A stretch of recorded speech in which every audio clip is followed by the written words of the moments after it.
నేపాల్లోని సుందరమైన లోయల్లో హిమాలయాల యొక్క ఎత్తైన శిఖరాల కింద అందమైన పర్వతాల మధ్య ఒక ఊరు. ఆ ఊర్లో ఉన్న మనుషులందరూ ఎంతో ప్రశాంతంగా సంతోషంగా జీవిస్తున్నారు. అందులో ఒక అందమైన ఇంటిలో మనీష్, అతని భార్య గౌరీ, వాళ్ల 3 ఏళ్ల వయసు ఉన్న కొడుకు సుమిత్ ఉన్నారు. మనీష్ అక్కడ ఒక దుకాణంలో పనిచేసేవాడు. గౌరీ ఇంటిని ఎంతో అందంగా ఉంచేది. వారిద్దరికీ సుమిత్ అంటే పంచప్రాణాలు. మనీష్ ఒక పని మీద పొరుగురు వెళ్లవలసి వచ్చింది. రాత్రికి తిరిగి వద్దామని వెళ్లిన మనీష్కు చివరి బస్సు వెళ్లిపోవడం వల్ల ఇంటికి చేరుకోలేకపోయాడు. ఇంట్లో గౌరీ, సుమిత్లే ఉన్నారు. ఎంతో సంతోషంగా సాగిపోతున్న వారి జీవితాలలో 2015లో వచ్చిన భూకంపం అనే ఒక ఉపద్రవం వారి జీవితాలనే కాకుండా నేపాల్లోని చాలా మంది జీవితాల్లో మర్చిపోలేని ఒక చేదు అనుభవం మిగిల్చింది. ఆ భూకంపం తీవ్రత వల్ల ఇళ్లు అన్నీ నేలమట్టమయ్యాయి. మనీష్ వాళ్ల ఇల్లు కూడా కూలిపోవడంతో ఆ శిథిలాలలో చిక్కుకున్న గౌరీకి తీవ్రంగా గాయాలయ్యాయి.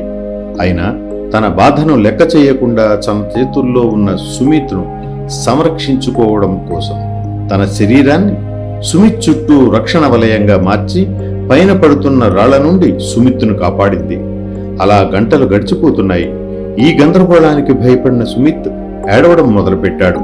అప్పుడు గౌరీ సుమిత్కి ఇష్టమైన లాలిపాటను ఎంతో మధురంగా పాడటం మొదలుపెట్టింది.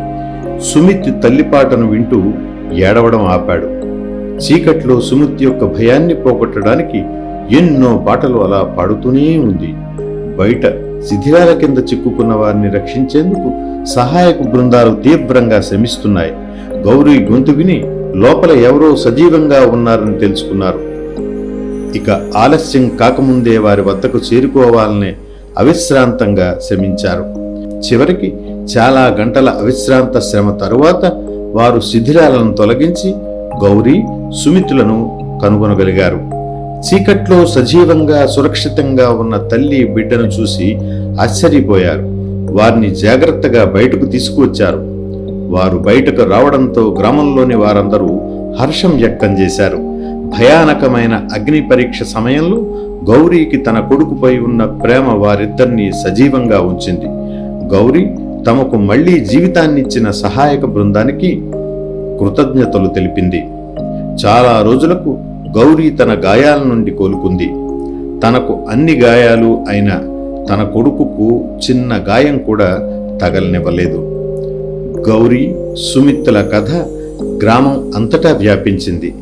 ఈ కథ ఇప్పటికీ నేపాల్ యొక్క అద్భుతమైన పర్వత అందాల మధ్య ప్రతిధ్వనిస్తూనే ఉంది. ప్రతి ఒక్కరికి తల్లి ప్రేమ యొక్క బలాన్ని మరియు తల్లి హృదయం యొక్క ధైర్యాన్ని గుర్తు చేస్తూనే ఉంది.